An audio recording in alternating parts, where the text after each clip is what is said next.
Cilvēki mācās apzināti vai neapzināti, bet visu laiku, un viens no veidiem, kā mācīties, ir skatīties, kā to dara citi. Un tāda sarunas paraugstunda ir,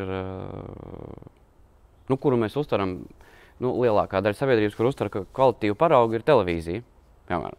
Un skaties, kas ir tas veids, kā viņi ved sarunas, un no tā tu arī mācies. Vai arī visu izglītības sistēmu, tu redzi, kā skolotājs sarunājās, kur mēs ļoti ilgu laiku tomēr visi esam pavadījuši skolā. Kur tu redzi, kā skolotājs sarunājās ar bērniem, ar tevi, ar citiem bērniem. No tā tu izsacini, kāda ir tā saruna. Mēs jau viņu iemācāmies, ne jau mēs viņu izdomājam.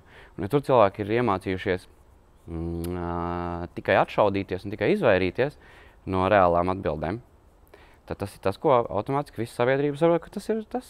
Ja tie ir gudrākie cilvēki, kas mums ir, un mēs no viņiem mācāmies, tas ir tas mūsu piemērs. Un ja kāds pats aizdomājās līdz tam, ka kaut kas tajā visā nav, tas, man liekas, baigi reti. Un tas ir tāds ļoti garš sarežģīts ceļš. Man liekas, jāsāk būt ar tiem, kas ir tie